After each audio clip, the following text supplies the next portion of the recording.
Tout le monde a déjà vu une vidéo filmée à la GoPro.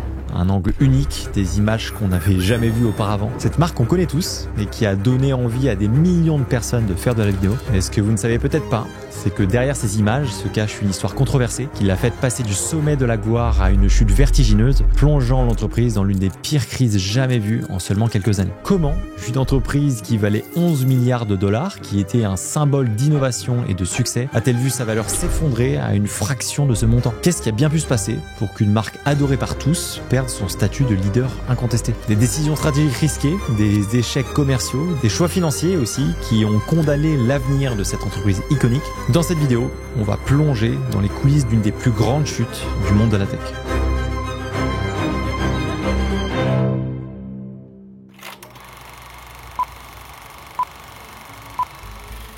Pour analyser son histoire et ses choix, il faut comprendre qui est le fondateur et encore aujourd'hui le CEO de GoPro. Je vous présente Nick Woodman, un Américain d'une vingtaine d'années qui a toujours voulu entreprendre. Dans les années 2000, Nick il tente pas mal de projets, mais il se plante à chaque fois. Donc un peu saoulé, il décide à un moment donné de partir prendre l'air et se fait un petit voyage sympa de 5 mois en Australie pour se ressourcer en faisant sa passion préférée, le surf. À cette période-là, la photographie, c'est pas le truc le plus accessible au grand public. Et ça, on va pas se mentir que Nick, ça le fait un peu chier. C'est un gars qui lit pas mal de magazines, notamment de surf, et justement il voit toutes les belles photos que peuvent avoir les surfeurs pros, et lui mine de rien ça le chaufferait bien d'avoir des photos de lui en train de surfer. Sauf qu'à l'époque la technique c'est un petit peu de la bidouille. En gros t'achètes un appareil jetable que tu tentes d'accrocher à ton poignet, mais bon c'est bancal, ça tient pas la route, mais mine de rien là le petit Nick ça lui donne une petite idée. Donc il rentre chez lui, chez ses parents après ce petit road trip et se penche petit à petit un peu sur le projet. L'objectif est justement de trouver un moyen de faire une caméra qui résiste un petit peu à l'eau et au choc et surtout trouver un moyen de se photographier quand on est en train de surfer. À savoir qu'à l'époque, un de ses anciens projets qui s'appelait Funbug, il l'avait fait financer avec des investisseurs privés qui forcément attendaient un retour sur investissement et ça mine de rien ça lui a mis une petite pression et en partie à cause de ça la boîte s'est plantée. Donc là pour le coup le Nikos là il veut pas refaire la même erreur. Donc il se met à fond dedans, il bosse tout seul chez lui, chez ses parents tranquille, il fait ça 7 jours sur 7 et pendant 2 ans il ponce le projet sans en parler à personne. Et enfin, en 2002, il crée l'entreprise GoPro. Le nom vient directement de son idée. Il voulait faire des photos de lui comme les pros qu'il suivait en surf. Donc il appelle sa boîte GoPro, en gros devient un pro. Et il sort sa première caméra qui peut prendre des photos en milieu aquatique. Le produit, il va lui donner le nom de Hero. Et ouais, là tu prends un petit coup de vieux dans la tête, mais le nom GoPro et Hero, c'est le nom qu'il y avait déjà il y a plus de 20 ans. Bref, le premier modèle sort en 2004. Il est fabriqué, je crois, à un peu plus de 100 exemplaires, donc c'est vraiment très restreint. On est encore au monde de l'argentique, donc il sort ça avec une pellicule 35 mm. Même si c'est en petite quantité, le produit plaît.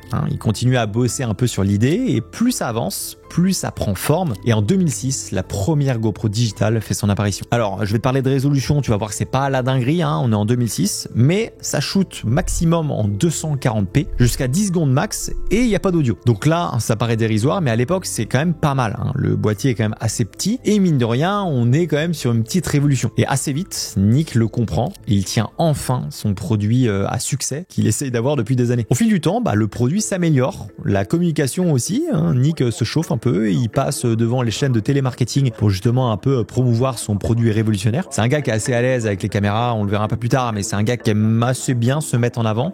Donc il se prête à l'exercice et ça lui va plutôt bien. Et mine de rien, la boîte grossit assez rapidement. Les éditions s'améliorent et GoPro commence petit à petit à faire pas mal de bruit. Et autour des années 2010, mine de rien, l'essor un peu des caméras est en train de baisser petit à petit pour justement laisser place au marché des action cam et aussi des téléphones qui vont arriver par la suite. Et ça, les investisseurs l'ont bien compris et cherchent justement à mettre un petit peu des ronds là-dedans. Sauf que Nick, vu qu'il a pas eu une très bonne expérience avec ses investisseurs privés dans ses différents projets, il est pas hyper chaud de base. Mais bon, voilà, un moment faut. Donc en décembre 2012, une grosse boîte nommée Foxconn achète des parts de GoPro pour 200 millions de dollars quand même. Et d'ailleurs, le fondateur de la boîte intègre aussi le board directeur de GoPro. Il y croit tellement que il a envie d'un peu d'être dedans. Et ça y est, la machine est lancée et se prépare à avaler le marché.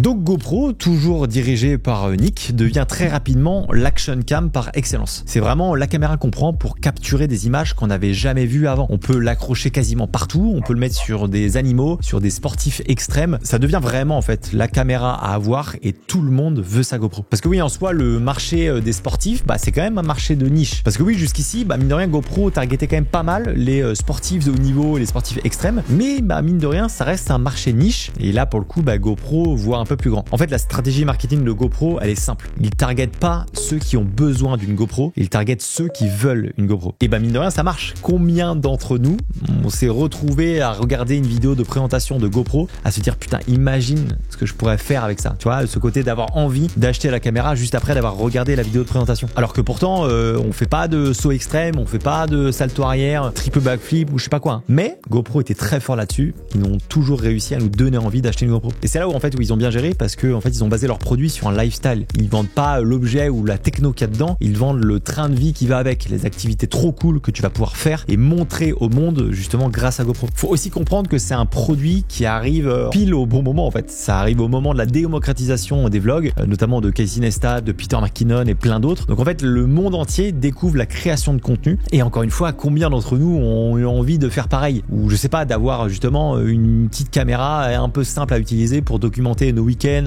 filmer nos voyages ou même filmer nos petites conneries. Bref, GoPro vise tout le monde et pas seulement les sportifs extrêmes, mais là il target vraiment le grand public. Et ce qui tombe aussi un peu au bon moment, c'est que mine de rien, faut se rappeler qu'à l'époque les smartphones, c'est pas du tout la même qualité qu'on a. Les vidéos qu'on peut faire justement à cette époque-là, c'est une catastrophe, hein, c'est un 3310 et encore. Et donc à ce moment-là, on a un peu deux choix. Soit on a la caméra du grand-père qui a 1000 boutons dessus et où faut être un peu bidouilleur pour comprendre comment ça fonctionne. Soit justement les petites action cam où t'as que deux boutons, t'as juste à appuyer dessus et ça filme direct et c'est bien plus facile d'utilisation. Et mine de rien, GoPro c'est du solide, ça craint pas, donc tu peux vraiment l'acheter dans ton sac, tu t'en fous un peu et tu peux l'emmener partout. Aussi bien dans tes activités aquatiques, sous l'eau, machin et tout, ou même en rando. Enfin bref, c'est quand même une caméra qui craint pas et que tu peux emmener partout. Donc monsieur et madame tout le monde qui aimerait faire des petites vidéos sans se prendre la tête, finalement GoPro ça les intéresse fortement. En particulier quand tu regardes la qualité d'image, justement des vidéos sorties avec. Avec cette cible, GoPro marche même très bien, mais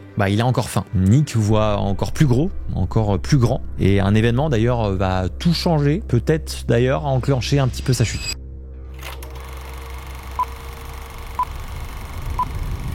On est en 2014 et l'événement qui va faire basculer GoPro dans un tout nouveau monde, c'est sa rentrée en bourse. Ça y est, GoPro est dans la cour des grands. Il est parmi toutes les plus grosses entreprises du marché américain. Les premières actions sont vendues à $20 par action et c'est quasiment un succès immédiat. 6 mois après, l'action a cartonné, elle a quasiment quadruplé et on arrive à son pic à plus de $80 par action. Nick, à ce moment-là, qui est toujours le CEO, lui, il est au sommet. GoPro explose et passe de 600 à 1800 employés en seulement 18 mois. À ce moment-là, l'entreprise est valorisée à $11 milliards.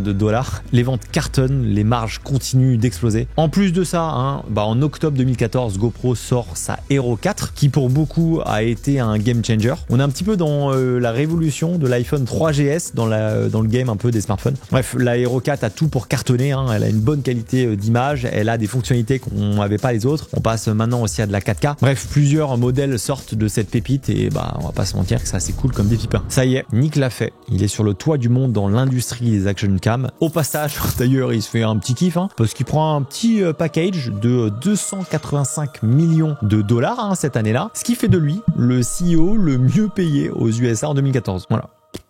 Vas-y Nick, fais-toi plaisir. Mais bon, à ce moment-là, GoPro, voilà, ils sont au-dessus de tout. Donc en fait la question peut se poser vraiment, qu'est-ce qui peut se passer? Ils sont seuls sur un marché, ils ont tous les meilleurs produits dans cette gamme-là. Il y a même d'ailleurs des petites boîtes qui leur proposent de faire des partenariats, notamment une petite boîte pas hyper connue à l'heure actuelle, on est en 2013, ça s'appelle DJI. Pas très gros à l'époque, mais ça arrive. Justement, DJI sort un des drones, on va dire un peu plus grand public en 2013, le Phantom 1, et devinez quelle caméra ils mettent sur ces drones. qu'une GoPro. Faut vraiment se dire qu'on est au tout début des drones, hein, donc c'est pas encore hyper grand public, mais les gens commencent à s'y intéresser petit à petit. Forcément, DJI utilisant des produits GoPro, c'est assez naturel que les deux marques se rapprochent pour justement faire un produit commun. Le deal était assez simple, hein, c'est DJI qui fournit le drone et GoPro qui fournit la caméra pour en faire du coup qu'un seul produit. Sauf que des désaccords arrivent entre les deux marques. Apparemment, GoPro en demandait beaucoup trop sur les recettes, on était à un peu plus de 2 tiers par rapport justement à DJI. Bref, les discussions s'arrêtent là, ils n'ont pas réussi à trouver un accord. Et c'est peut-être que Nick avait quelque chose derrière la tête. Les gens réclamaient que GoPro arrive sur le marché des drones et le 19 octobre 2016, Nick fait une annonce qui va tout changer. Peut-être pas dans le bon sens.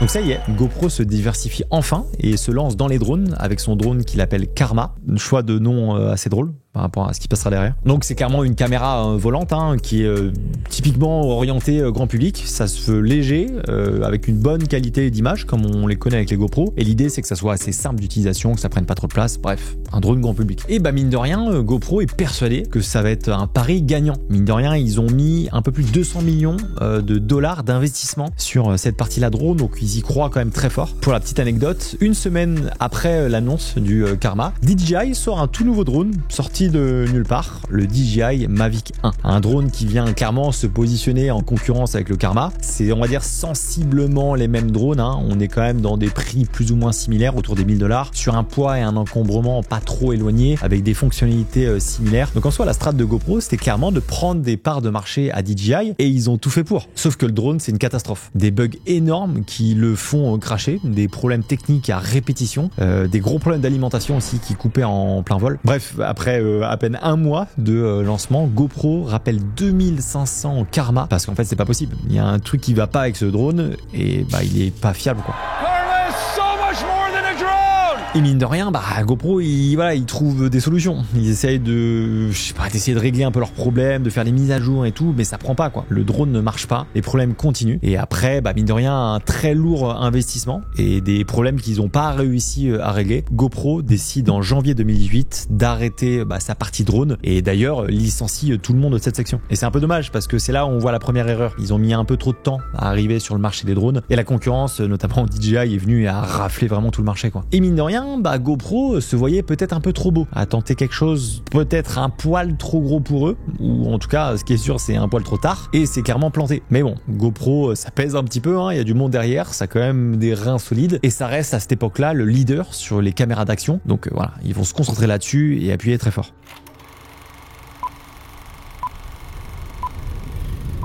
On l'a vu, ce qui marche avec eux, c'est de vendre le lifestyle. Avec nos produits, vous ferez des images de fous et vous allez vivre de vraies aventures. Et le coup de génie, là où ils ont été forts, c'est que le contenu, c'est pas GoPro qui le fait, c'est justement ses utilisateurs. À chaque sortie, GoPro réutilise les vidéos de ses clients pour en faire justement sa pub. Ça leur permet de quasiment rien dépenser en budget pub, tout en étant bien plus connecté avec ses futurs acheteurs. Et c'est tellement une strat qui marche bien que GoPro, dans quasi tous ses points de vente, style la Fnac, Darty, Boulanger et les autres, ils mettent justement des écrans avec des vidéos qui passent faites à la GoPro. En mode, voilà, si vous connaissez pas GoPro, voilà techniquement ce que vous allez pouvoir filmer avec. Et ça, même pour quelqu'un qui n'y connaît rien, ça fait un peu rêver. En fait, c'est ça qui est drôle, c'est que même si personne a prévu d'aller sauter en parachute, ça donne envie quand même, mine de rien, d'avoir ce genre d'appareil. Et c'est ce qui va te faire aussi un petit peu passer à l'action d'acheter une GoPro. Et c'est surtout que, voilà, tu regardes les vidéos des autres, tu vois les vidéos de fous qu'ils font, et il y a une partie de toi qui te dit, t'aimerais bien, toi aussi, faire partie des vidéos que propose justement GoPro. Donc tu fais des vidéos avec.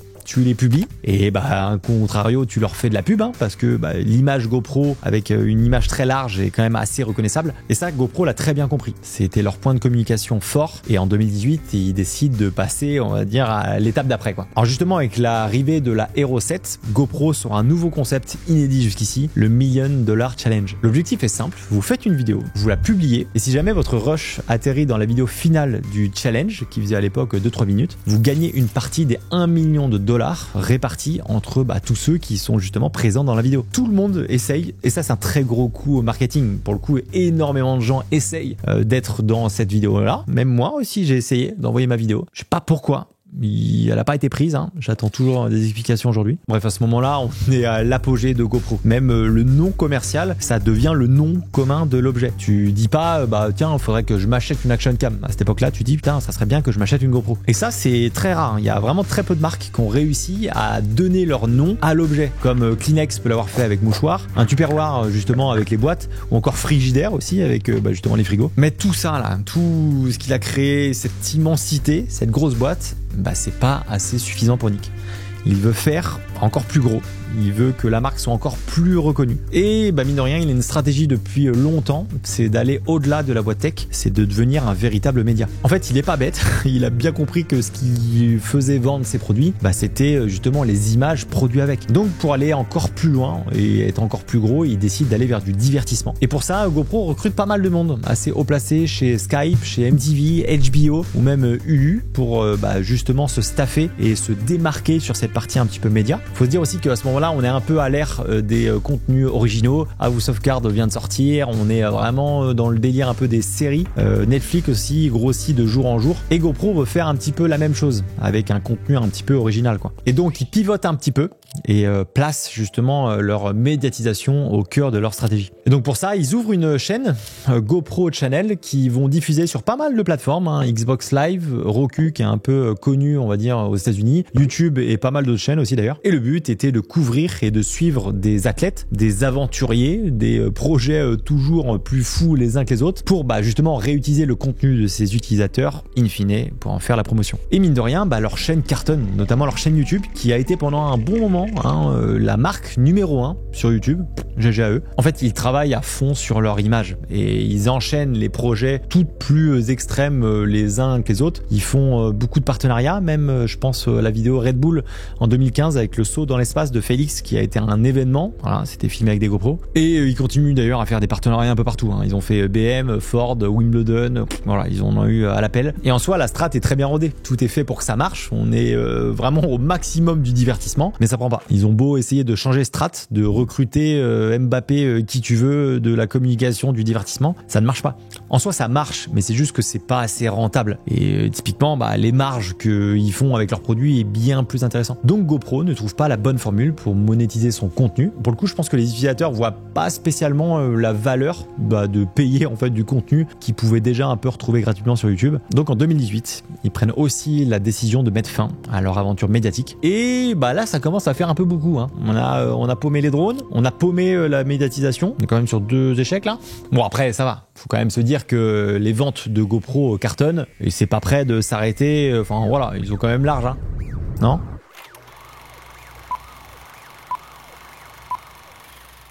On est en 2017 et les projets un peu foireux, couplés à l'arrivée des concurrents, ça commence à embêter un peu GoPro, à grignoter sur la marge. Quelques années auparavant, il y a eu une polémique aussi qui a un peu entaché l'image. No, the Formula One motor racing legend Michael Schumacher is in critical condition at this hour. Oui, ce n'est pas le choc, mais le pilier de la caméra sur le casque qui aurait abîmé le cerveau du pilote.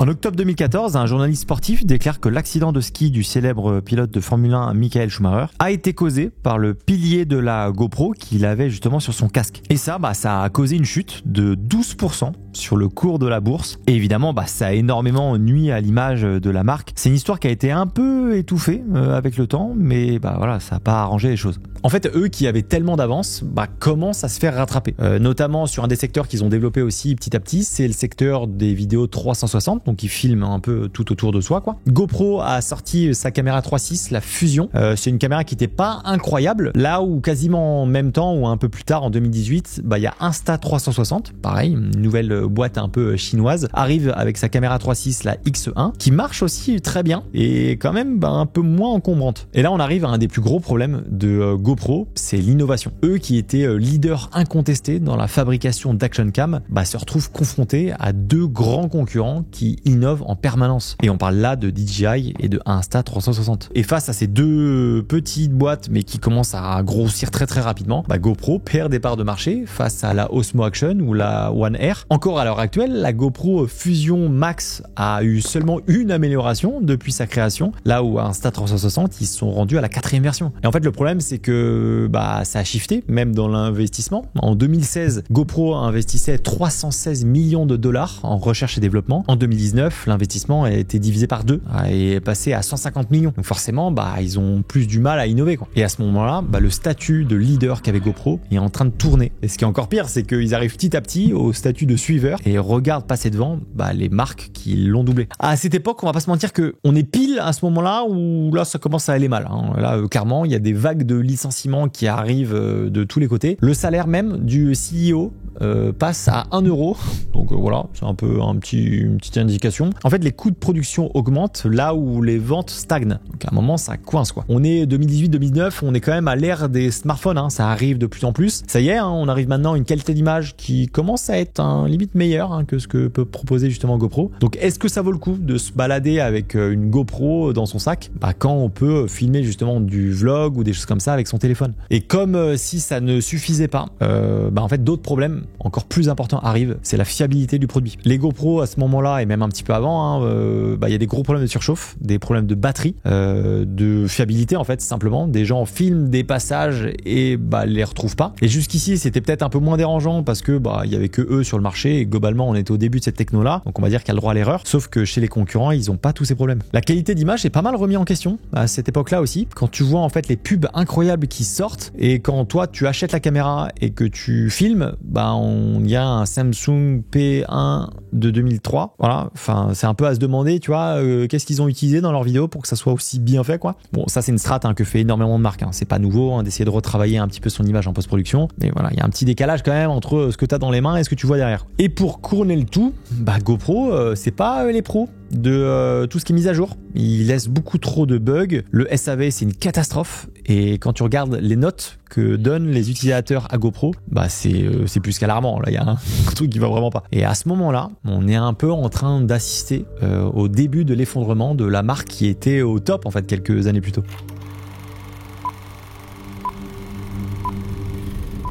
Mais pas si vite. GoPro a peut-être vu un peu trop gros. Mais voilà, ils ont quand même plusieurs arcs sous la manche. Les flèches... Oui. D'ailleurs, dans plusieurs interviews, le CEO reconnaît son incapacité justement à s'aligner et à anticiper le marché des smartphones. Il reconnaît aussi qu'ils ont merdé en fait à vouloir justement aller dans tous les sens et qu'ils auraient dû se concentrer sur leurs clients du début, ceux qui achètent des GoPro. Donc ils arrêtent de cibler n'importe qui et se concentrent sur ce que veulent réellement les utilisateurs, tout en essayant justement d'augmenter un petit peu leur marge. Parce que mine de rien, là, ça commence les caisses commencent un petit peu à se vider. Donc ils retravaillent un petit peu leur système de vente. Ils passent d'ailleurs à de la vente en direct sur leur site avec des avantages que n'ont pas clairement les revendeurs. Ce qui est assez drôle, c'est quand ils font ça, la plupart de leurs concurrents font le chemin inverse et vont justement vers de la vente, on va dire, externe. Eux, non, justement, ils essayent d'internaliser un petit peu tout ça et justement poussent les clients à venir chez eux pour déjà gagner en marge, mine de rien. Tu coupes le gars du milieu, il te reste forcément un peu plus dans les poches à la fin. Mais ce qui va vraiment redonner un petit peu du souffle à GoPro, c'est un nouveau système, un système d'abonnement. Une offre qui propose quand même pas mal de services de cloud, d'utilisation d'applications, de remplacement aussi plus rapide de leur boîtier et pas mal d'autres, on va dire, avantages si on prend justement ce système d'abonnement. Et Nick, il le dit lui-même, c'est la partie abonnement qui est le plus importante pour GoPro. Voilà, il est pas fou, GoPro, il sait très bien que c'est des revenus réguliers qui arrivent tous les mois ou tous les ans. Et du coup, c'est aussi pour ça qu'ils travaillent autant le software que le hardware. Et enfin, ils améliorent leurs produits et pas tant sur la qualité d'image mais sur un truc que les gens attendaient, la stabilisation. HyperSmooth fait son apparition et vient clairement différencier justement les vidéos qu'on peut faire avec un smartphone. Et là, il propose quelque chose de nouveau que justement les utilisateurs attendent. Et mine de rien, toutes ces améliorations permettent à GoPro de relever la barre. On est en 2021, il réalise un très beau profit. Alors à noter, faut prendre des pincettes, mais ce bénéfice a largement été augmenté grâce à une petite régulation de taxes de 280 millions. Donc réellement, l'entreprise a quand même pas trop mal marché, ça reste dans le positif, mais c'est pas tant que ça. 2022, même chose, on reste dans le positif, mais c'est quand même un peu moins. Mais voilà, c'est quand même bien, on va prendre ce qu'on a à prendre. Ça permet un petit peu à GoPro de réinvestir justement, d'anticiper potentiellement de futurs projets. Donc c'est bon, on est content, le board est heureux, ça y est, enfin GoPro est sur de bons rails.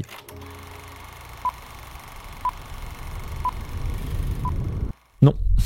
En 2023, c'est la cata. Les résultats replongent, la concurrence évidemment s'intensifie un petit peu. Et en fait, le problème, c'est que les coûts de production augmentent. Là où chez les concurrents, ils baissent, donc mine de rien, GoPro est obligé de s'aligner. Et ça, ça fait forcément baisser sa marge. Et donc, in fine, les résultats sont pas bons, quoi. En fait, ce qui est dur, c'est que les ventes sont toujours là. Mais c'est les marges qui sont de plus en plus fines, dû justement au coût de la production, dû aussi à un budget marketing qui grignote quand même pas mal de marge. Et on peut aussi penser que la recherche et développement, ça demande quand même pas mal de budget. Donc, vu les résultats, on peut s'imaginer qu'ils préparent de nouveaux produits pour la suite, mais tout ça fait que les coûts de production sont assez costauds. En tout cas, force est de constater que 10 ans auparavant, GoPro valait 11 milliards et qu'aujourd'hui, l'empire de l'époque a été valorisé à seulement 200 millions de dollars. Je vais vous parler rapidement de 2024, mais c'est encore pire. Là, on est vraiment sur une énorme chute par rapport à l'année passée. Le résultat est en berne, les estimations font vraiment peur, et à tel point qu'au vu des derniers résultats,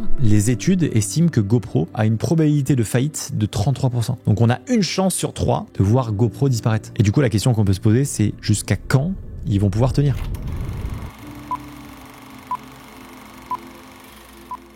Un truc qu'on peut se demander aussi, c'est comment ils se sont mis dans ce bourbier. Je pense que, en vrai, leur entrée en bourse, ça leur a causé quand même pas mal de tort. Ils ont grossi en fait un peu trop vite, ils ont eu les yeux plus gros que le ventre et ils ont voulu en fait envahir le marché pour agrandir leur cible. Sauf qu'en fait, ils ont oublié le principal, c'était de satisfaire leurs clients actuels en innovant justement sur de nouveaux produits.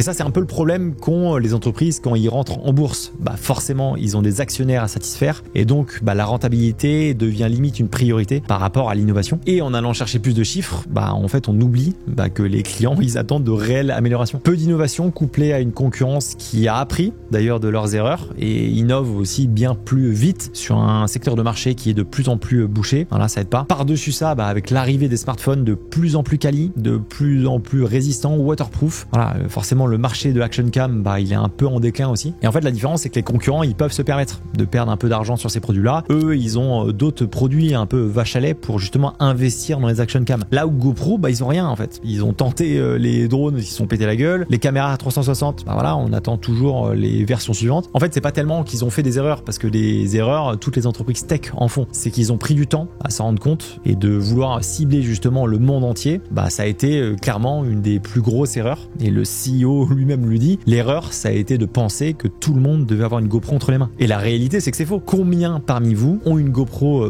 chez vous qui prend la poussière? À trop vouloir mettre une GoPro entre les mains de tout le monde, ils ont oublié pour qui était fait la GoPro de base. Les aventuriers, les explorateurs, les gens qui se bougent et qui veulent capturer un peu tout ce qu'ils voient. GoPro a été, je pense, la marque la plus influente pour les vidéastes, pour les créateurs de contenu et tous les passionnés d'images. Elle a poussé clairement toute une génération à sortir dehors et à filmer tout ce qui nous entoure. Personnellement, c'est GoPro qui m'a donné envie de faire de la vidéo et j'avoue que ça m'attriste un peu de voir ce que devient cette marque que j'aimais tant. En faisant le meilleur choix stratégique, GoPro aurait pu rester le numéro 1. Au lieu de ça, peut-être que d'ici quelques années, GoPro n'existera plus.